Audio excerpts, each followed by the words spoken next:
Good morning, everyone. Hope everyone's doing great. Welcome to our podcast today.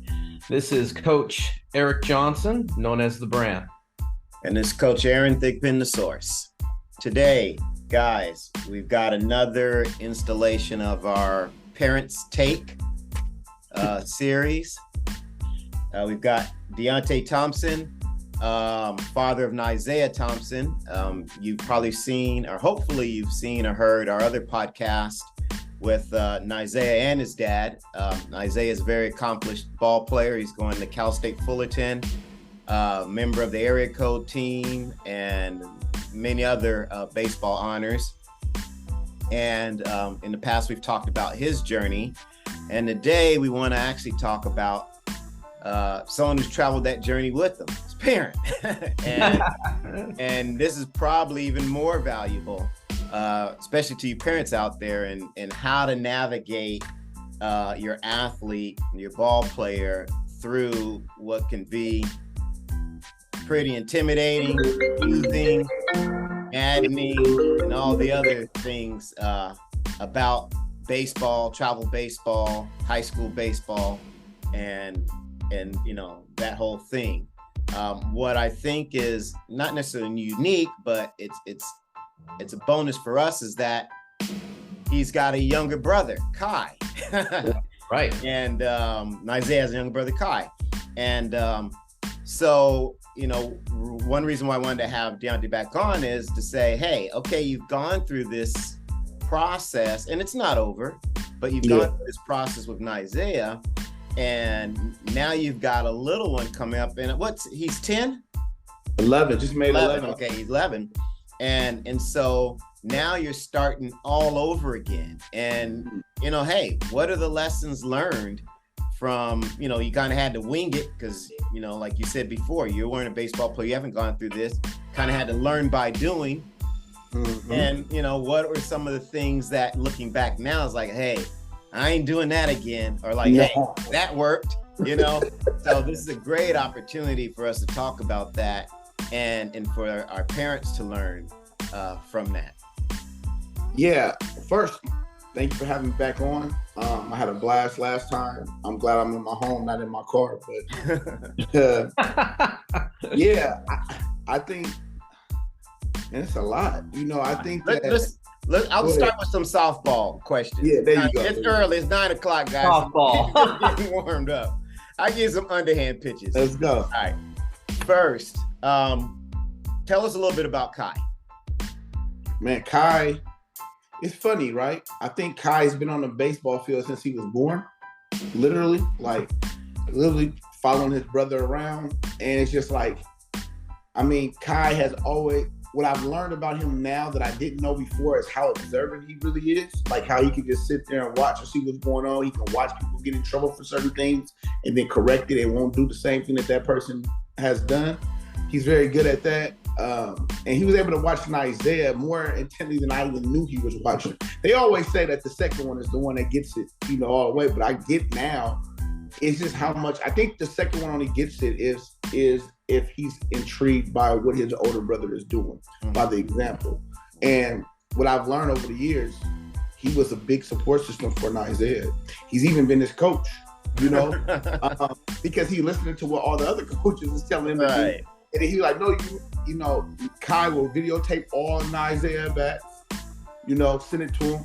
And it's like, hey, why you not swinging? Why you didn't swing on that pitch? That was a strike. And then the funniest thing is that Isaiah, even though they're 8 years apart, he doesn't say, man, you don't know what you're talking about. He like, oh, really? Like, what happened? Like, he really listens to his brother because he knows his little brother has been intently, like, involved into his development. Oh, and man. It's I can't even make this stuff up. Like, Kai will make and edit videos on his iPhone and say, man, see, when you swung this, you was short, soft, and the same. You wasn't doing that. You was kind of jumpy on this one. I'm listening to him, and I'm like, this is kind of unique. You know what I'm saying? To see the little brother reminding the older brother how to calm his emotions. He even did it before the area codes. The conversation that they had before the area codes was, he's like, you know how you go to errands? You know how you talk to eat? You just go. Now, it don't even matter. They can't cut you. go ahead and have fun and be calm. Because when you calm, I don't think nobody can see you. And that's what he did. He went out there and was calm, and he did his thing. I think you have the next Dusty Baker in the making, not the next. Literally, he knows trades. When my little cousin Kyle Paris got moved up to AA the day before yesterday, He knew where he's going to the Trash Pandas. He's in AA. He's going to Alabama. He knew everything. He just knows. He's very inquisitive. I don't know how, but man, old soul. Old soul, man. That's a old soul. But that's why I was like, EJ, you got to put your hands on him a little bit early because we got to get it right. Because he knows all the information and he knows how to physically do it. With Aaron getting his physical right, I mean, I promise you guys ask Isaiah anytime you guys will, he would tell you that Nakai is probably his other coach. I love it. That's not an answer I was expecting at all. I know. At 11 years old, I don't get it. But he plays up 12U baseball. He was funny. He was playing up, and the number one thing that we try to work on him with is his confidence, right? And that's okay because, I think Isaiah jumped out the box with confidence because he was like, I just want to do it so bad. Whereas Kai is like, he has more ability than Nye did at his age, but without the confidence that Nye had. And so what we've been working on in the last year is about, hey, let's build up the confidence, encourage your brother, continue to put the work in. And so I did a tricky thing. He played up 2 years with the 12U, and because his grade age he's a 6th grader, but his age, they're all now 12. He just turned 11. So it's kind of like he's a year behind, but at the same time, we're trying to catch him up, fundamentally, in his confidence. So what I did was I let him play all season up. He made some mistakes. He's an infielder, outfielder. He's wherever they want him, but he knows the game. So that's what keeps him on par. But sometimes his decision making is kind of lax because of confidence. So what I did, he was able to guest play with some 10-year-olds, and he was like, this is easy. And it boosted his confidence right away. And he took that back when he went to his team. And his little tricks and stuff that I'm learning with Kai, just trying to learn him and trying to be I'm older now too. I had Isaiah when I was 22. I had him when I was 28. So it's kind of like it's different things. Different. Yeah, your techniques are different. Yeah. It's different. It's way different. Do you I was thinking because I've seen Kai, I've seen Isaiah. I saw, the confidence thing's huge, and you tell parents out there. And one thing I love that you didn't do with Nye is that the kids have to have confidence. In order for these guys to do what they want to do, it's all right to be overconfident. You can kind of tone that back as a parent, I don't think you can take that away from athletes, just take away their confidence, because what happens is they start to doubt themselves. And I think that's what you've done a really good job. So I think that's a good message to the parents out there is that, your kid can be confident, but you got to parent. I think what you do really well, D, is that you parent really well with your kids. Your kids are individually different. And I think you parent differently with them. And you see the things, pitfalls, you see the plus things, and you kind of put them together. That confidence thing's huge, man. You keep on, keep telling Kai, man, that confidence is huge. It is. It's very huge because, we're all not perfect and we're all not created equal, right? And some people can wake out of bed and become this stud, and some people have to work very hard. And Isaiah was one of them type of people that had to work hard. But he also had a talent. Whereas I think my thing with Kai was it's glimpses and stuff that he does. And actually me and Aaron have talked about his quick twitch and stuff like that. And he just has it, right? But now we have to develop it from the outside in, more than the inside out. You know what I mean? And it's kind of like him just realizing I'm not in the shadows anymore. I'm coming out for myself. And so even Isaiah said, man, you're not getting on him like you used to get on me at this time. I said, because I knew I can give you more because I knew you would take it. I don't want to shut him down. He doesn't like attention. He doesn't like attention even when he does something great. He doesn't like attention. So I have to try to I got to wait till he grows out of that completely. He's doing a little bit better, but it's like you throw a spotlight on the Kai, he's like, man, I don't want all that. Just don't. It's a good thing for later, but you don't want the light. You don't want the light. Right. Yeah. Well, that's good. I One like that. takeaway I got from that I liked what you said is you talked about how he's playing up and then you brought him back down. And that actually brings up, a pretty good subject. And we maybe should explore this a little bit more on a podcast, DJ. But, do you play your kids up? Because I always hear about, my kid's playing up, But, we all know the reasons why, for competition and speed up development and challenge and all this stuff. But you also have to look at it, and you did this, as a parent, which is you should be applauded for, is you looked at the psychological side of it. Yes. Everyone always thinks about the benefits. Well, it's going to make them tougher. It's going to make them this and that. But you also looked at, hey, you know what? What is this also doing to my son's confidence? Right. And I think that's a big point.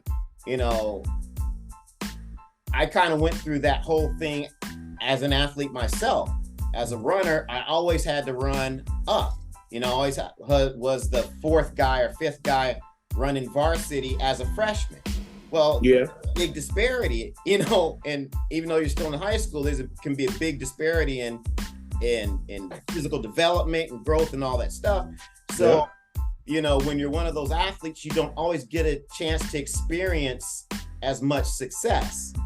Yeah. It's kind of skewed. Your abilities in your head can get kind of skewed because you're always playing against people who already have built-in advantages. And so because you don't have those successes, you don't really have always a realistic ideal of where you're at in the pecking order unless you get an opportunity to go back down and actually compete with and against your peers. Man, that you said it. I mean, I can't even you said exactly that. And I think that's important. And even a periodic kind of relief, from that pressure cooker, because some of these kids might feel that as a pressure cooker. And it sounds like Kai is really analytical. And and because he's so observant and analytical, that might be part of what's kind of hurting his confidence, because he's, you know what I'm saying? Absolutely. He know what perfect Wound so tight with all of this knowledge, and now he's playing with guys who's older. His expectations may not necessarily match where he is physically, and you know what I'm saying? And so it could be a good thing, but could also be a bad thing if not unchecked. So I would say to that, everything you said was correct. But as I have to realize that I keep trying to tell a lot of parents a lot, right? They're like, well, what are you gonna do with Nakai? He's gonna showcase him, he's gonna do all these different things. I said, yeah, he will when he's ready. When he's ready. I'm not in a rush. When he's ready is probably the biggest thing. And then some parents are like, well, when is he gonna be ready? I'm like, when he's ready. Like, it's not something you just, they don't just go sell arm velo out the mall. You know what I mean? Right. They don't just go you have to go put in the work. So we have a plan. I said, you got to put the right village around your kids. A lot of people think that they have to do it all themselves. Like, I get a lot of credit for something that I'm not even doing. All I did was put Isaiah into the environment, and he just bought in. So he has an EJ, he can go in conference. He has a whole multitude of baseball people, from starting with Willie McGee's to Bill Roberts to his trainer, Aaron Thigpen, Eric Johnson. He plays at the show. He does all these different things. Some people might be like, well, he got them all over the place. I don't. I really don't have them all over nowhere.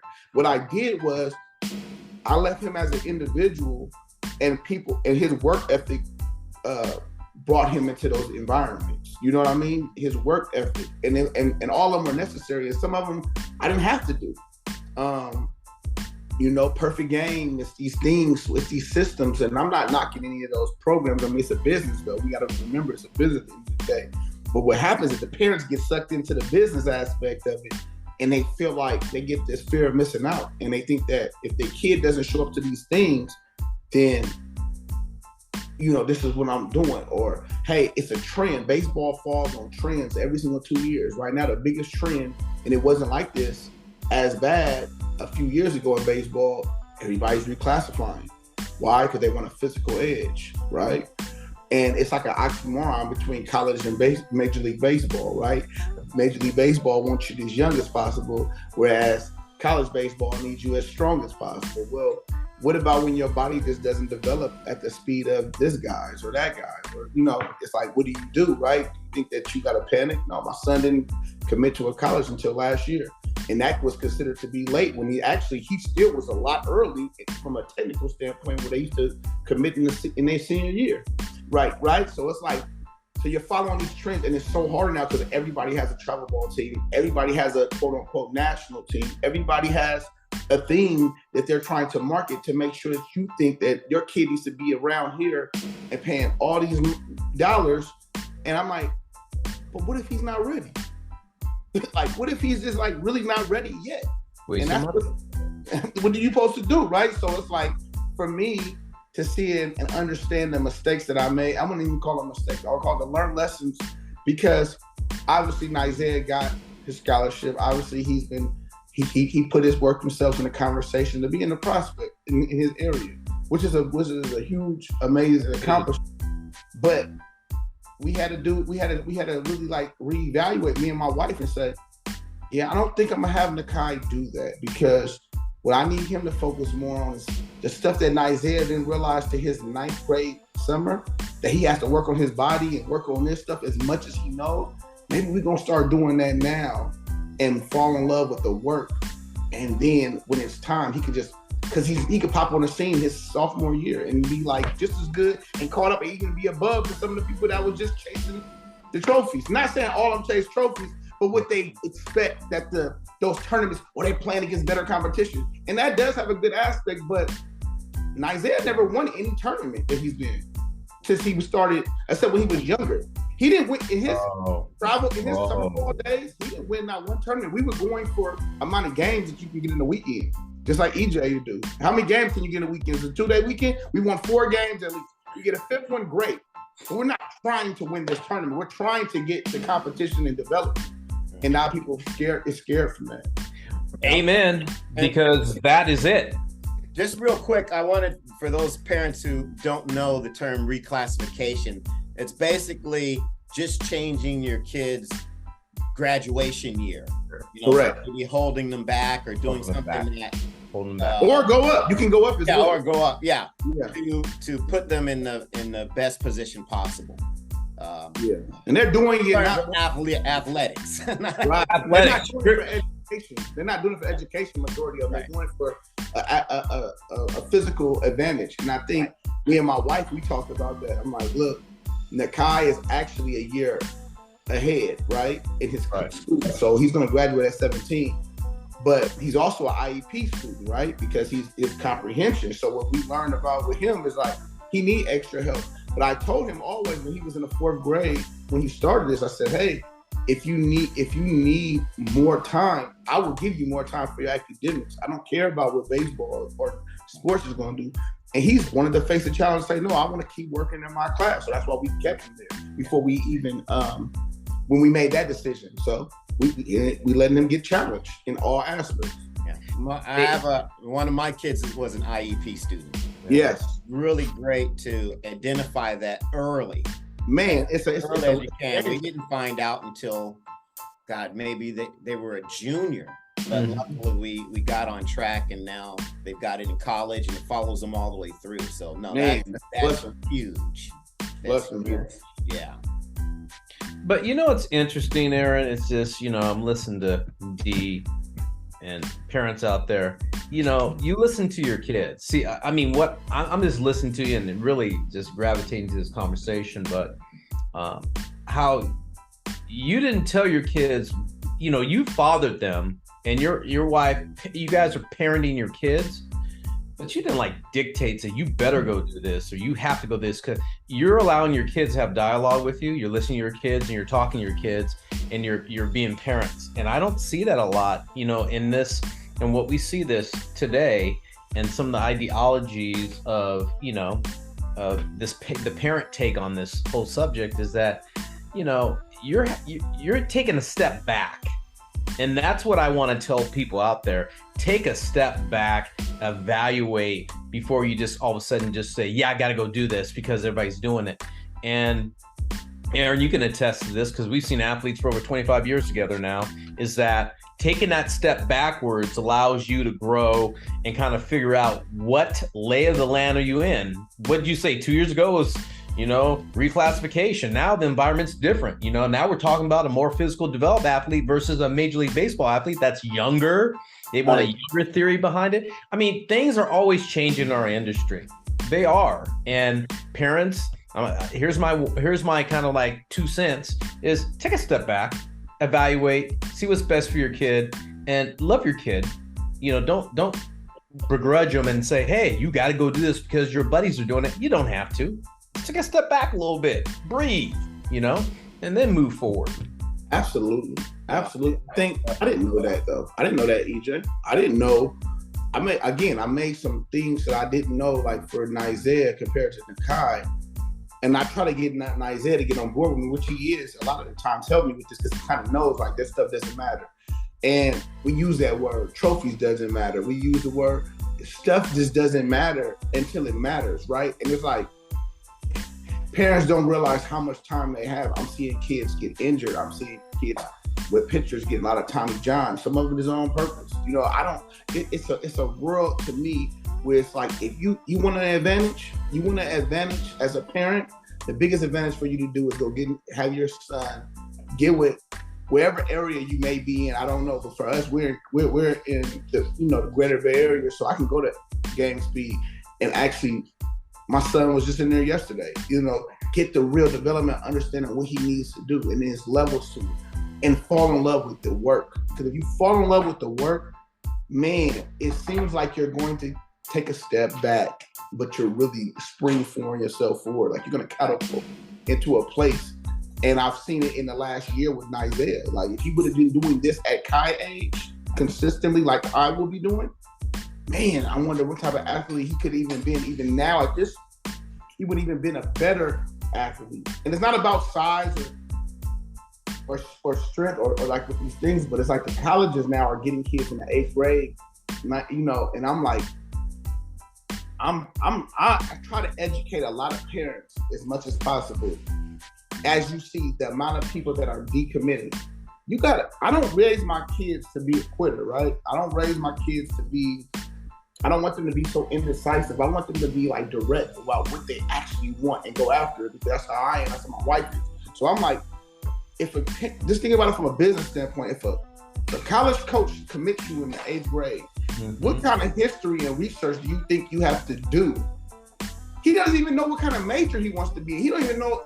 So he may be going to a school that this school doesn't even offer what he really wants to do in life outside of baseball. And he's committed there, and guess what? The college coach quits or gets fired. And then that happens in your 11th grade. I didn't watch kids 2 weeks before signing day for your national letter of intent tell a kid, hey, can you get your family around? Yeah. And I won't say the kid's name. I'm saying, hey, I know you've been committed with us since the 9th grade. I know you're getting ready to sign, but we're going to go a different direction. Sorry about it. It happened too late, but we kind of really, really wanted you to stay with us, but we had some things change, so we're going to have to decommit your scholarship. Mm-hmm. Now, a family that has been committed and wearing all this Bruins stuff and this and this and this, you're done. Right. And now you're scrambling, and now you realize at that very moment, this is a business, and you got 2 weeks to figure it out. Yeah. We talk about that in our podcast, The Verbal Commitment. Verbal commitment. Exactly. Yeah, but that's what's happening amongst a lot of people. I committed. They want to put that Twitter post is only going to last a moment. Yep. You can get all your likes, all your retweets. All right, now what? Can I say, Aaron and Deke, I want to say this. It's just like all the kids that get committed before their sophomore year, 70% of them get decommitted. 70% of the kids get decommitted. And parents, I'm going to tell you out there, be wary about that. I mean, things change. And one thing that impacts that, just so you know, the transfer portal also. And we did a podcast on the transfer portal. Uh-huh. And I'm going to tell you, just, beware, do your homework. And I think, Deaunte just I'm telling you out there, he's telling you, do your homework. He didn't get to his junior year. I mean, what's wrong with that? That's like, to me, that's natural. That's like the right way to go about it. Don't be in a hurry to commit right away because it's a Big Five power conference, or it's this on the West or East Coast or Midwest. Don't be in a hurry. Do your research on these coaches, because if you've noticed, the D1, D2, D3 carousel, coaching carousel, the past 4 years, parents out there, is crazy. Guys are leaving. Guys are going to Pro Bowl. Guys are leaving to go to be head assistants. They were head coaches over here. It is a merry-go-round. I haven't seen so much job insecurity in the last 4 years in college baseball, guys just moving around. So be aware of that, parents. And I like that, because what happens is that, like, of course, my nephew, he committed a little early, but I think that his situation was a little bit different because he was able to know the coaches hand in, hand out. He was able to know his coach and EJ, knowing like this could be a good, if this is your dream school, which it was. And sometimes it works out, right? Because we have relationships where we can get the heads up. If you don't have that, and majority of people don't have the relationship with the head coaches. They don't. Right? So you won't know, right? Because they're gonna do the best that's for them and their family at that time. If they get a job somewhere else, or they can take you with them wherever they go, you know, that happens too. So it's kind of like, I think that, but it all starts back that the transfer portal, the influx of coaches moving around, is because they are now embracing to the travel ball mentality. I don't like what's going on at this team. I have to leave and switch teams. I'm not going to take it out and go try to work for a job. That's what happens at the younger levels. So I don't want my son to be involved into a team at a young level where, that's what I told his uncle when he started coaching. I said, hey, I don't really care about the winning. I don't care about that. I care about really development. And I really mean development. I don't mean just using that word as a byproduct to just say we want to be on the national team. Like, no, put us on the other team. Just as long as we get the reps and the amount of time, I'm cool with that. And that's what I did with Nikai. Well, you're teaching them commitment, which is probably, you know, you hear me talk about it, EJ talk about it all the time. That's probably the cornerstone of greatness for every successful athlete we've ever had. Yeah. I just can't say that enough. And we're, you know, some kids, I guess that might be innate, but you learn that from your parents. You learn that from your network, your environment, people around you. Absolutely. You know, it's something that, you know, that you see and can enact on versus just, okay, you know, like you said, being flighty and jumping around. All right, here's another question. Okay. What would be your three, I don't necessarily biggest, but maybe biggest mistakes or regrets, if you have any, that you made with Nye? Again, obviously it was probably just based on not knowing and experience that you look at now and say, oh no, I'm not going to do that with Kai. Number one, I would have to say, I got three for sure. I probably got more. Okay. I probably got more than three, but I'll definitely give you some top threes. Not quieting the noise. That's what, noise. Not quieting the noise that's around. What I mean by that is, yes, we were in the middle of, like, let me just say this quick thing. So Isaiah, the reason why we got in travel ball is because Isaiah he used to make the one. I didn't know any better, right? I just see my son playing baseball, sign him up for Terry Hills baseball in the Richmond area, and I say, okay, he's doing good. He made All-Star. He was in the outfield. He went to third base, and they used to say, like, oh, all the weak kids are in the outfield. So I didn't know anything about nothing. That's just what they would say. So I was like, oh man, my son needs to be in the infield. He made it there on his own. He made the All-Star game, 18. I was like, all right, this is great. Then he did it the next year. Then he needed it the next year. Then I'm like, man, this is, you know, and I thought this house ball league was very strong. They played with a lot of hard balls early. And I'm like, this is amazing. It's very packed. The competition was really high. And then he moved up to Pinto. And I'll never forget, he led the league in home runs that year. And he made the B team. And I said, he's done better and more this year than he's ever done. You right? And I'm like, but I said, I was so upset. And Isaiah tells me, he says, oh, Dad always make the A team. I can make the B team this time. But I let him, and I listened, right? But he didn't know. He thought some of his friends were going to be on that team, and they weren't. And we still did it. And that's when I got introduced to travel balls, because when he got slighted. So somebody was like, man, I'm starting up a team, blah, blah, blah. Willie McGee's going to be there, this. And I was like, all right, cool. I'm going to be there Monday. Like, whatever I'm out, because this is not it. Yeah. And I was like my brother Umain will tell you, like, I was like the first person to kind of like jump out. Like, I was like, bye, I'm leaving. Everybody was like, no, Terry Hills, you got to stay here. And we did. So we went to travel ball, and I started seeing her open a new world. And I started realizing, like, man, it's so much noise goes on what you need to do. And sometimes you got to go with your gut feeling and be able to say, man, look, you gotta know what's the best for you and your family. And for me, I needed him just to step away from that whole conglomerate of stuff that I thought was important. So that was number one. It's the noise, watching the noise. And that happened throughout his whole baseball. It was always what he needed to do. What he needs is he needs that from various people. And looking back on that noise factor, all he needed was just to continue to work. So I had some voices like William McGee, just work, man, just work. Don't worry about that. Just work. Don't worry about it. Just work. So that was help me. The second thing, I will go later on in his career, which is, it's gonna sound crazy. Winning is the devil sometimes. And that sounds crazy. We went to a team. They probably won 94. They went 94-6 in one whole season. Something like that. And I left the team. And he started. Isaiah was a starter. He started center field. You know, he did all the stuff. But we left, and the coach called me and she said, man, I thought I did everything right. Like, why are you leaving? I said, you did a lot of things right. And I appreciate you for even giving my son an opportunity. But I'm realizing that winning isn't everything. And he was like, what do you mean? I'm like, well, just think about it. We want to get as many reps as possible, right? We play in a weekend, right? Whether because of the rules in travel ball, if you're up by a certain amount of points, you can be done in the fourth inning. Right. And we were done in the fourth inning a lot of times. So it's like he only got one at-bat that game. We got another one at-bat. The only time we would get multiple at-bats is in the championship game, not even in the playoff game. Yeah. And it happened all year, and I realized I started looking at the calculation of how many at-bats he's actually getting. I'm looking at the other kids, like, man, he went 2 for 3 today. I'm like, in one game, man, like, I may be 2 for 3 in the whole tournament. Yep. You know what I mean?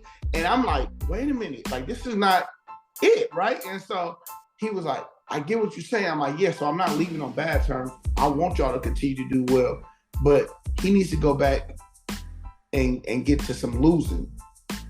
And that's what we did. And it sounds crazy, but I want to get back to when we're going to have competitive games where it's going to last the whole 7 innings that you're paying for. These tournaments cost a lot of money. And so you want to make sure that you get the fullness of it. And winning is not everything. So that was an untraditional route, but I've learned that lesson. Like, that was I wouldn't say a mistake, Aaron, but I would say it was something that I didn't know was a good thing, but it felt like a mistake. And the third thing I would say, very insightful. The third, and we can talk about that more. I just want to make sure I answer your questions, but the third thing was parents being the worry. It was nothing to worry about. Like, that was the biggest mistake I probably did at one point in the stage, was thinking that by listening to the noise, seeing all the other stuff, taking the untraditional route, worried that I may be messing up his future. That was probably the mistake, because I didn't have to worry, and I was making the right decisions to help other parents that's coming after me, you know. So my route was very untraditional, but it took, and nobody really told me. I would hear so many things, but I had to really fixate on what was actually important that I seen, because I had a critical eye against Isaiah, and I knew people would mistake his talent and think like, oh, he's really good. And I'm looking at all the things that he really wasn't good in. And so I was like, if we can focus on those things, more than those things, and we can focus on that. And it happened. And it happened through time, being patient, you know what I'm saying? Trusting the process. It's funny, these coaches will say to the player, like, you got to trust the process, you got to trust the process.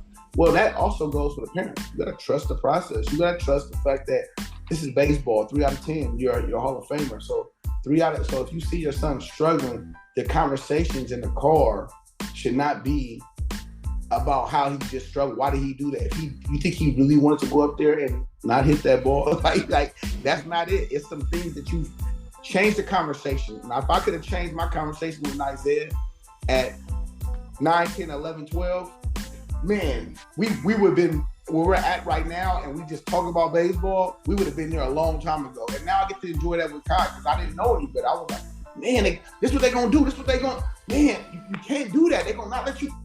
All these things of fear of things that don't really matter. And you start pressing that on your child, and your child just feels pressure. And it's not pressure from the gang, it's pressure from what your dad or your mom is going to say to you. That was probably the biggest mistake I could have ever done, is put the pressure of not knowing on your child. So I would never do that with Nikai. Man, I hear that. That resonates with me, because I remember growing up and my dad put a lot of pressure on me about, you got to do this. And, for so many years in baseball, I resented that, and look, I was a major league athlete, and I resented that.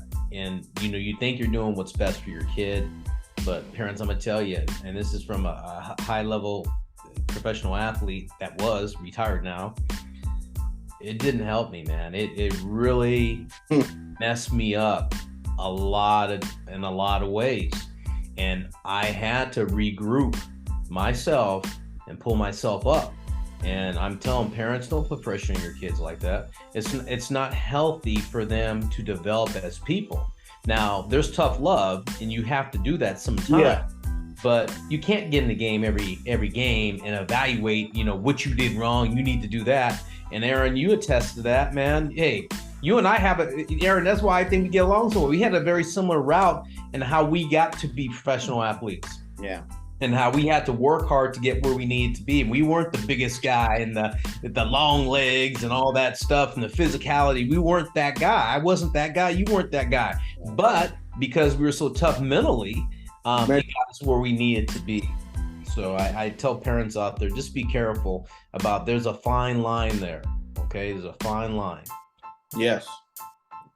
That's good insight. I love that. It's great insight. And you want to enjoy your kids too. Like I see a lot of parents, they're like, man, the one thing I do, and I try to make sure I do more of, is talk to a lot of parents. Sometimes they be like, no, he just saying that because my son is going to be a different route than his son is. I'm like, yeah, you should be, right? Actually, I want your son not to go through some of the stuff that my son go through. So I want it to be better for you. Because it doesn't matter, right? Because at the end of the road, though, what I've learned is that with that pressure, me and my son also had a lot of conversations about when you have done those things, parents, and you're probably taking a step back and being like, man, I put this pressure on him, man, could be doing this.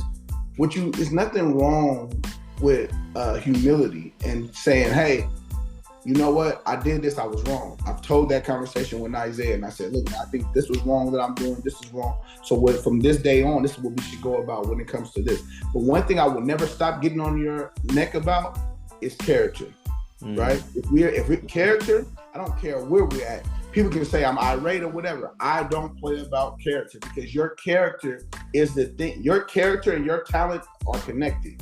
So if you're thinking that you're going to go out here and you have bad character, and you think you're going to go out to this baseball game and do well, you won't. I promise you. This never has happened. So if he doesn't have really bad character flaws as much, which I'm thankful for, but he's still a child. He's still a growing team. So it's like, it's certain things that me and his mom may talk to him about and get on him about very intensely, because character matters. I hear these kids come to the baseball park, they're cussing. They're cussing in front of their parents, they're cussing in front. It's crazy all over the nation. I've been from here to Florida, anywhere in between.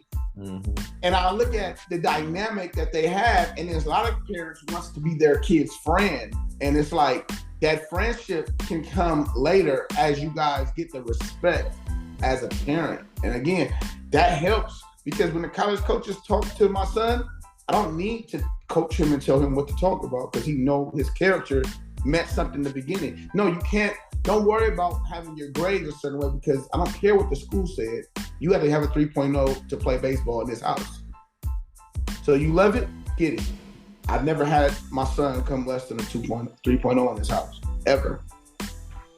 Now, of course, like I said earlier, Nakai's an IEP, so I will always try to make sure he gets the necessary help that he may need, but he still has to have those same type of challenges. We still trying to keep that. I'm not going to stop that. So that's one thing that character was the big thing for me that I would never let up on. But when it comes to baseball, let him make the mistakes because he needs the mistakes. The only way he's going to know how to grow. There's a lot of kids right now that didn't make too many mistakes as a kid. They went through high school, now they're making mistakes either in pro ball and college, and they're getting cut, sent back home. I'm seeing it right now in front of my eyes. Like, these dudes was the dudes. Well, they never had failure. Now they don't know how to handle it. We had a lot of failure. Failure was embrace the failure. So that's me.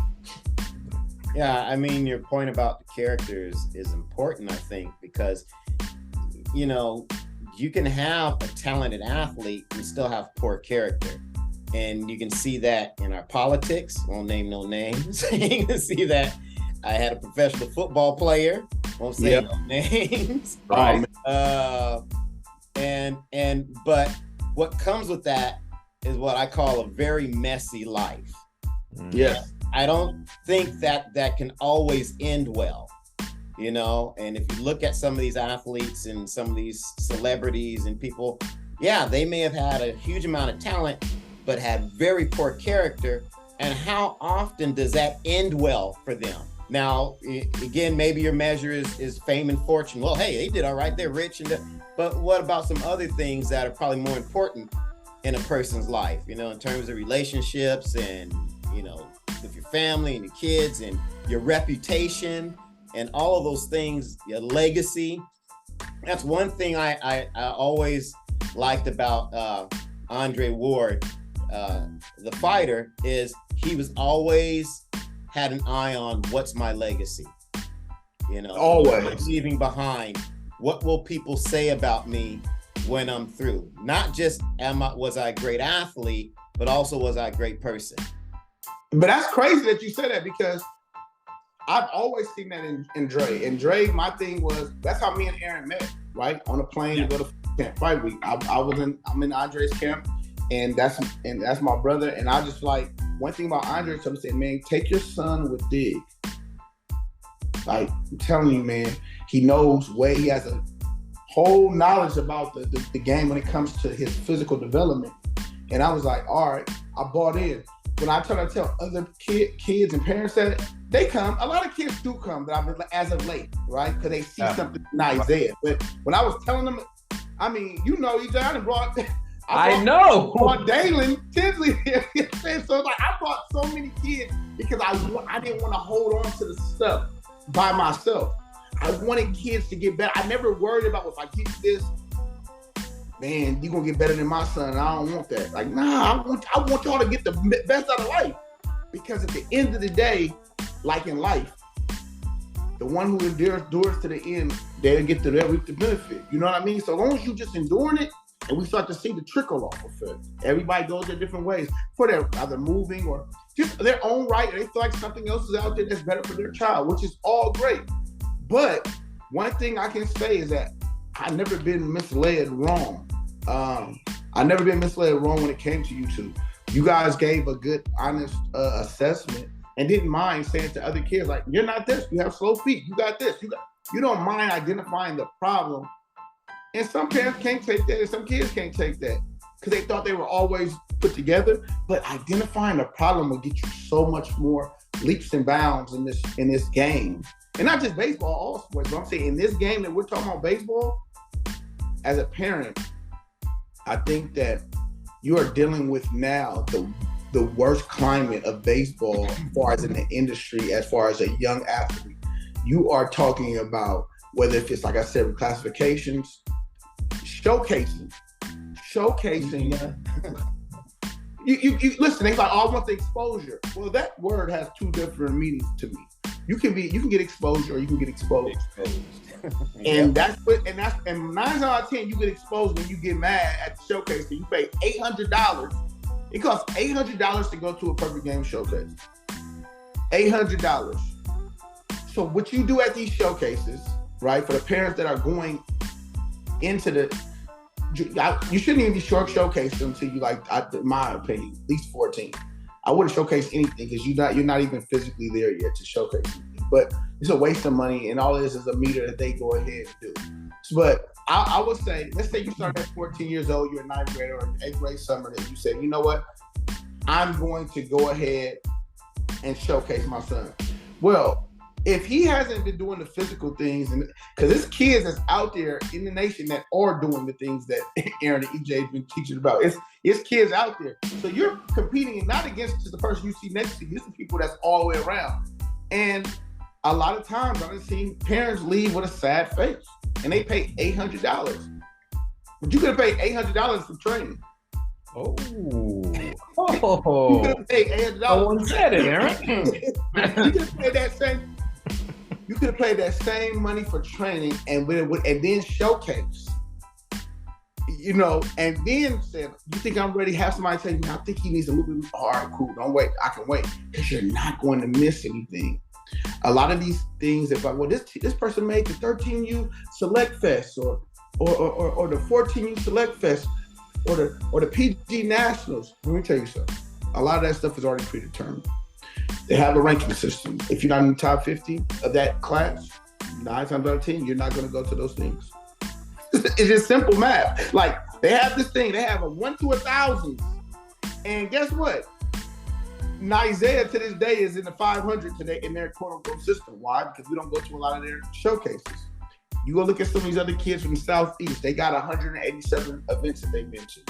To what you're competing with, they have to put the people that's been putting money in their pockets. They get showcased more, they get evaluated more. Guess what? They keep moving up the chains. You're from California.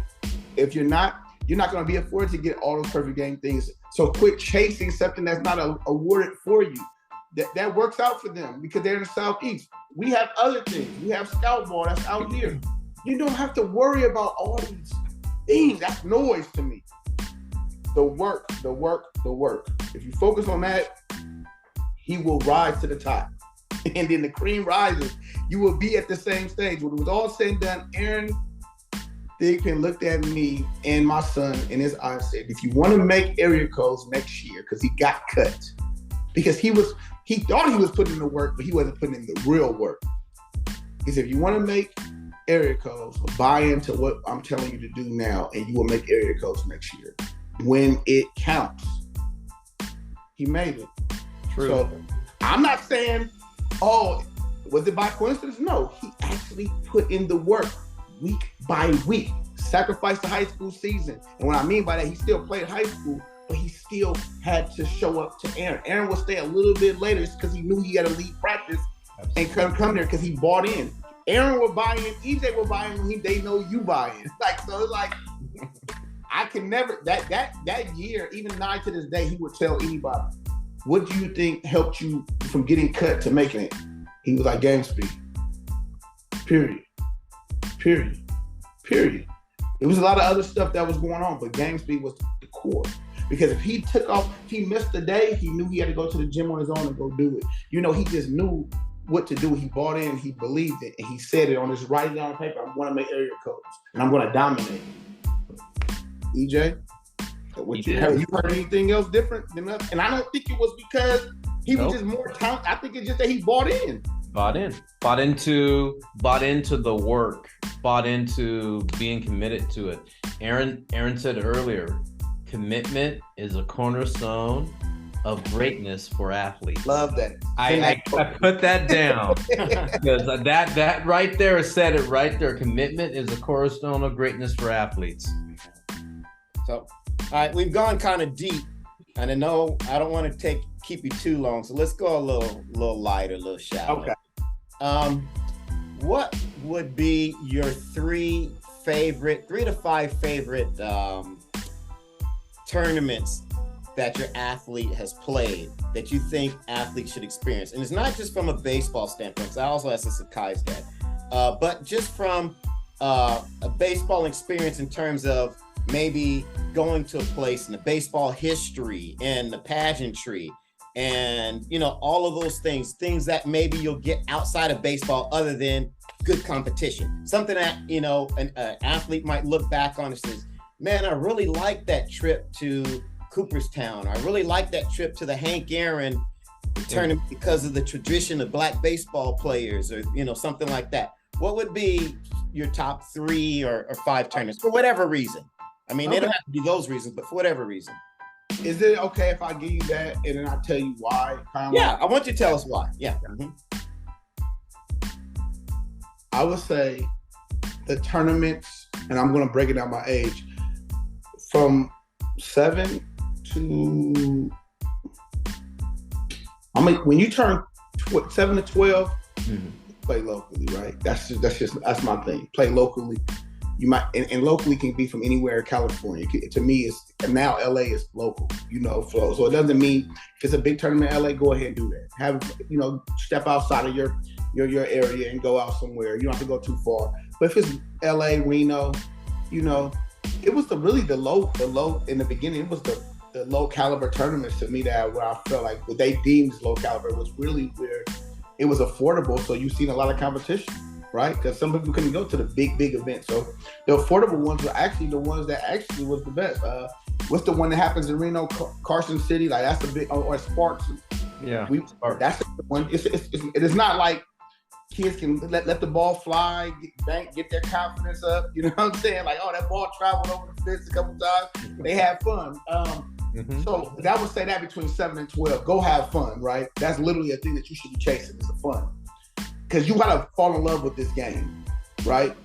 But if you go to 13, I will say 13 is the trickiest year of travel ball baseball, I would say, because you're 13, but you're probably going to the 9th. Some 13-year-olds we know is going to the 9th grade the following year.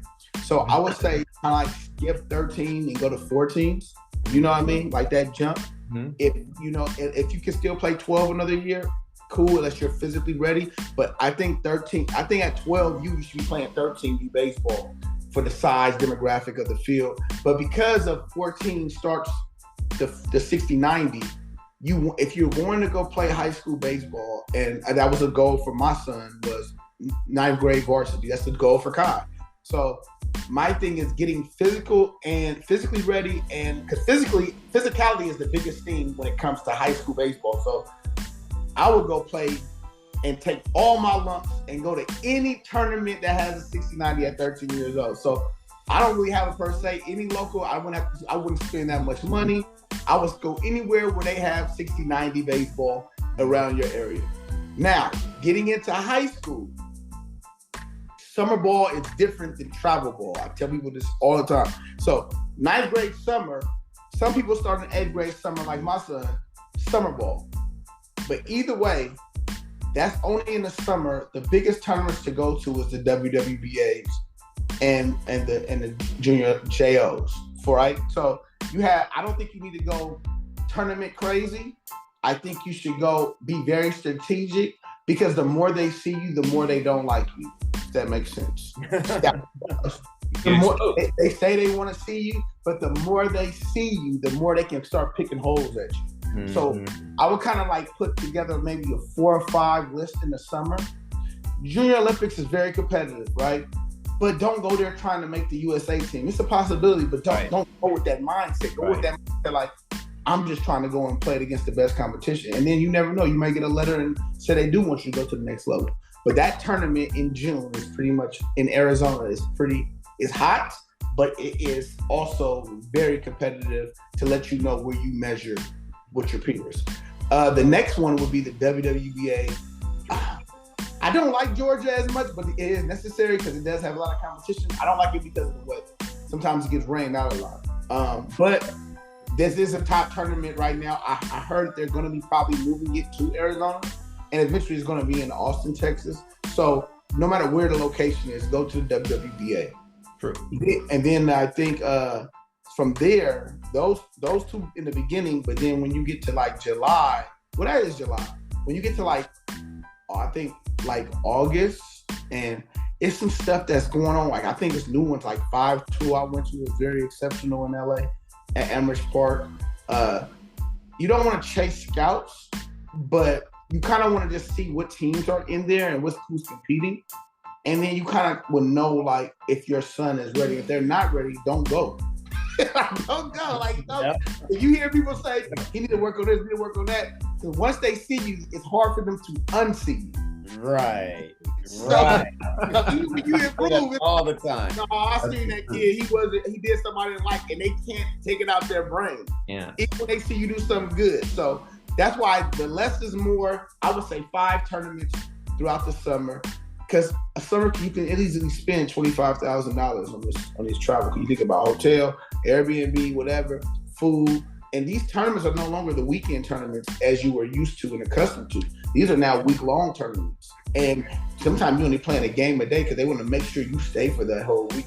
So trust me, save your money now. Wait till the summer of high school summer ball, because you're gonna averagely spend probably $25,000 a summer without you even blinking.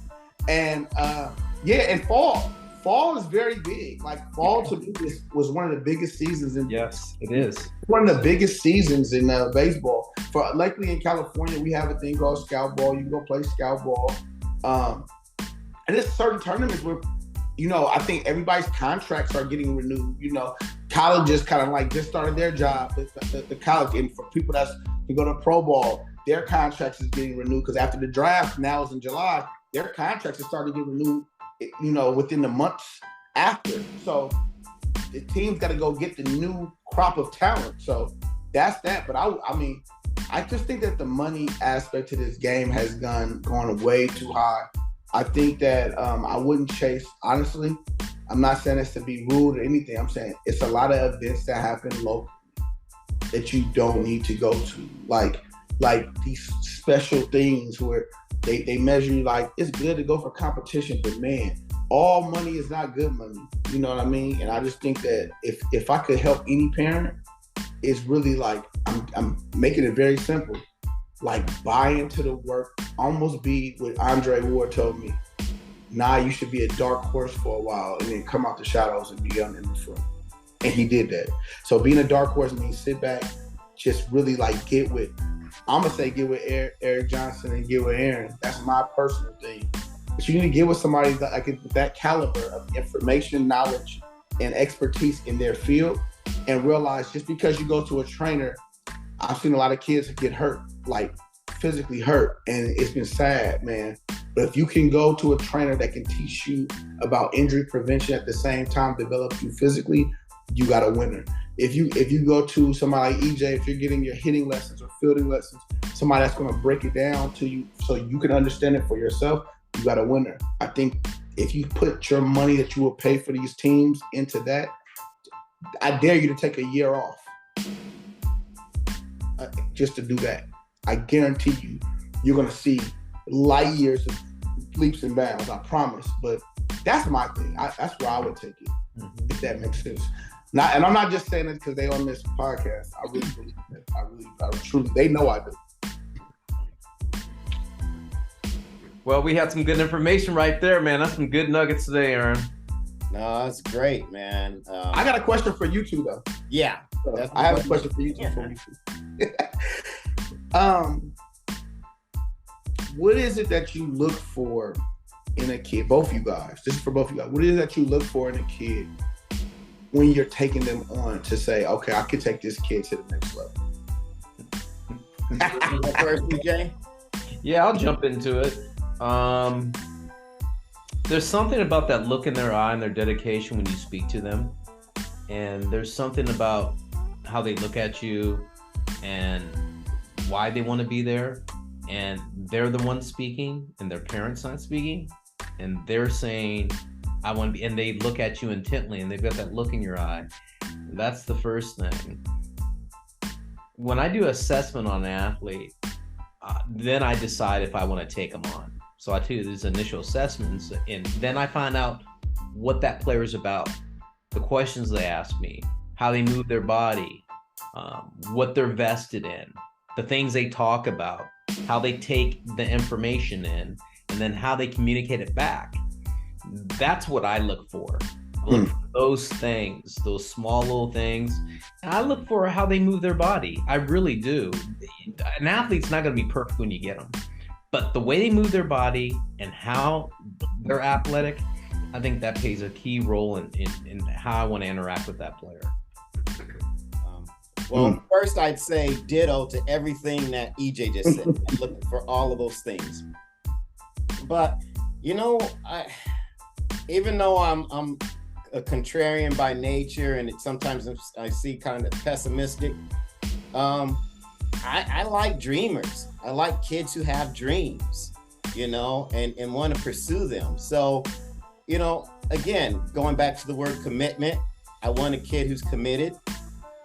And I don't really worry about athleticism and all the rest of that stuff, because I know a kid at 8 years old isn't going to be the same kid at 18 and isn't going to be the same kid adult at 21. So I know where an athlete can come from, So physical ability really isn't an issue for me, because what you do then is at some point you just match the physical ability with the dream. Okay, some of us aren't going to be wired to throw 94 miles an hour, but if they still have that dream and they can say, hey, okay, well, maybe I won't be a professional baseball player, but I can be a damn good college baseball player and still get all of those things that sport has to offer. Well, I'm on board for that. I'll walk that journey with you, So I'm looking for, those kids who say, hey, this is what I want. I'm willing to do the things that I need to do, to go about it. And they got me. I'm on board. They may not even be able to put one foot in front of the other, but I'm sold at that point. And, I like kids who want to do that, who want to challenge themselves, who want to take themselves from one level to the next. I find it as a personal challenge as a coach. So I love taking that on. Yeah. It's easy working with the blue chipper, you just don't screw them up. But I like that's part of what, I look at this as a craft of helping to build that athlete, and take them through that process. I become a better coach. They become a better athlete. It's a win-win. Another thing that I look at, and, I probably never said this out loud to anyone other than EJ, is I look at what that family dynamic is. You hear me always mention home training. And I look at, does this kid have a messy life? Is there a lot of things going on, and not necessarily by their design, but maybe how that family operates? Are you their eighth trainer, in a year? Do they talk about all these, these things that other people have done to them, no fault of their own? Can the kid communicate with you? Does he look you in the eye? How does he talk to you? I'm a very casual person. I let athletes call me by my first name, but as long as they have respect on it, I have no problem with that. Yeah. But you know what I'm saying? There's those sorts of things that are going to give me points about how we're going to interact, and if I'm going to be effective, And I was just having a conversation with one of our athletes the other day about another athlete, very talented athlete. He's in the pros, not in the pros, but he's in the minor league system now. And the kid, there's a dynamic in the family and a mindset that is probably not going to allow him to make it to the next level, even though he may have a golden arm, because he doesn't have the work ethic. He doesn't have the right perspective on life. He doesn't, value the things that you need to value to be able to get to the next level and stay at the next level. Those are all things that I think are very important in the development of an athlete, in the development of a person. And, life is too short to surround you around people that aren't in tune with what you're in tune, So, those are some of the things that I really look for in an athlete. It's not, his talent is down on the list, It is. Yeah. And us as coaches and trainers have to enjoy this process too. And like you said, all money ain't good money. All money ain't good money. And so I'm going to gravitate to those kids who have those attributes that I'm more engaged in. I love late bloomers. Being one myself, most of my friends, athletic friends, same situation.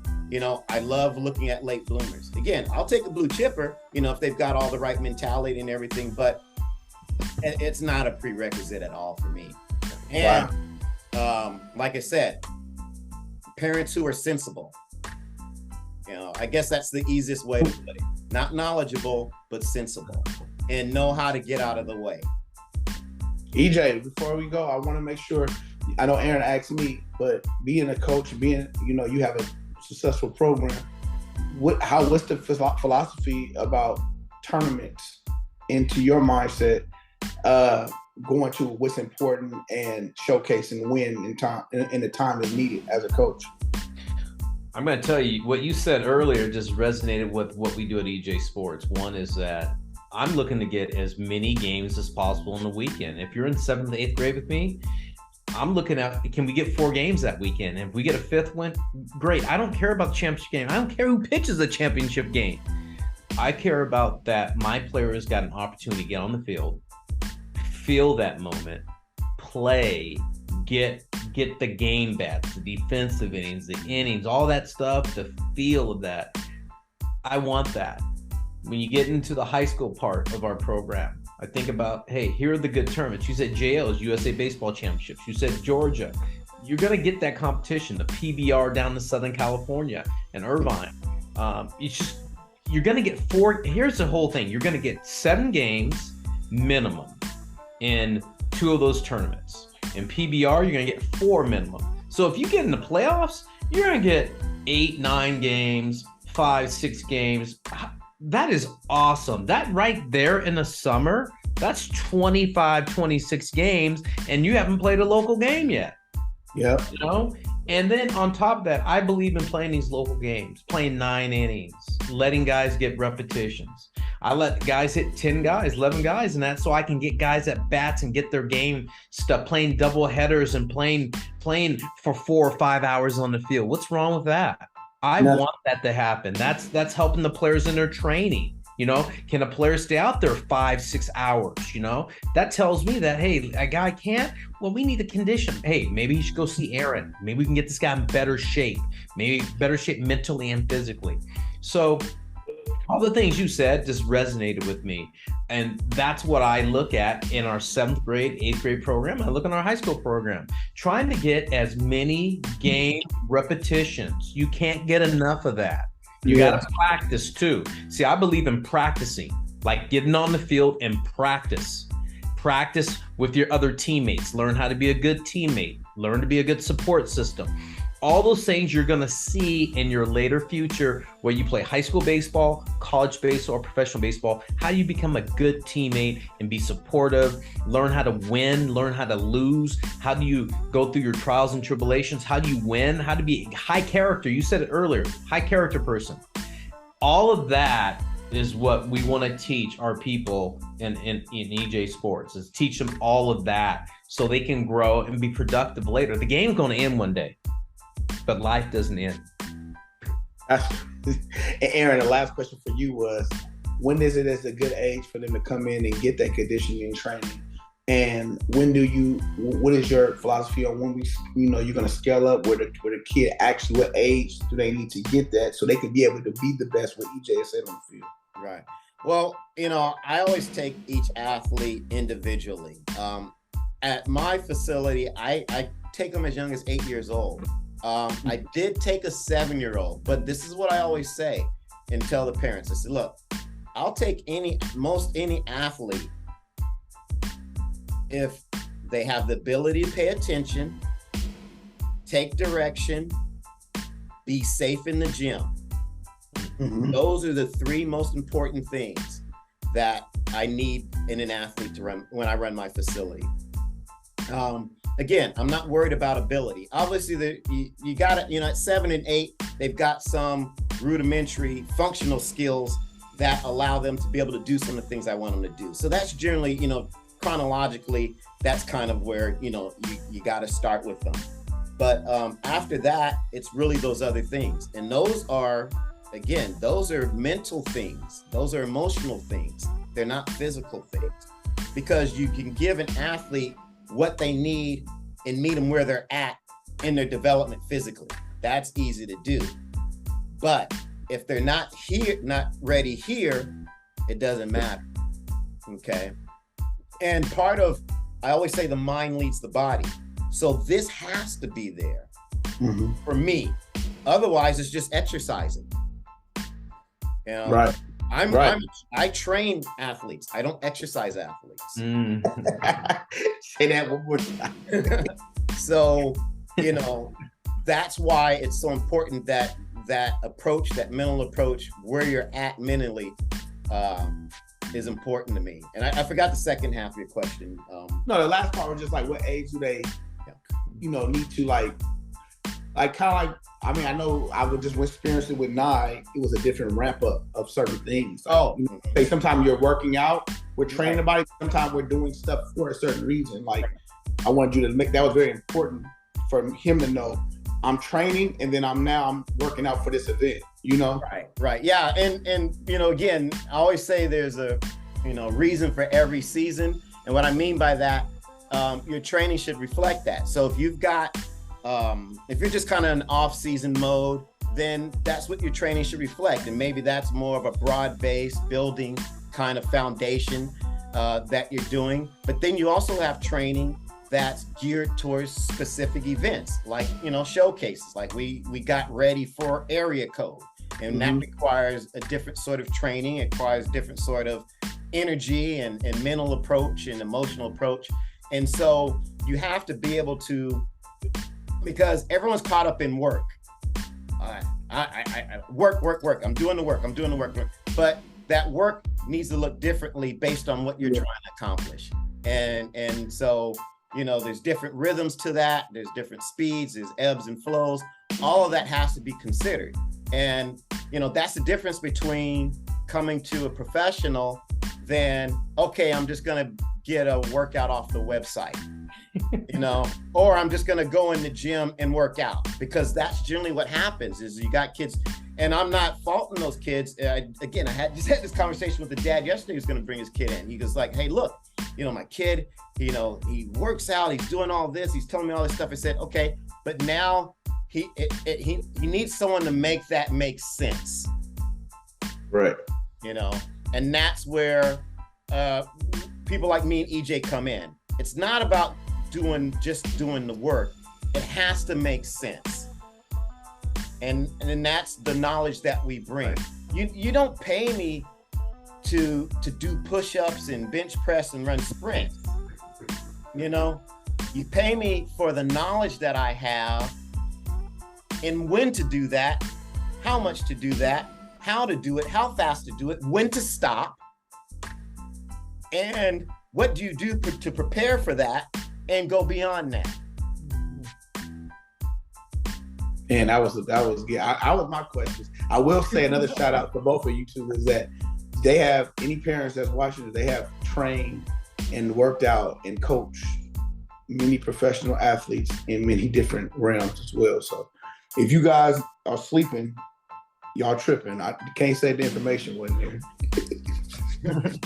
Hey, that was great, man. Like I said, we this is just kind of a glimpse into one of our conversations that we have all the time at the gym at 7, 8 o'clock at night when everyone's left. Right. We just put a camera to it today. Right. Yeah. Again, I appreciate you coming out. We're definitely have you back, because I think you're a wealth of knowledge for these parents, because you can put it in.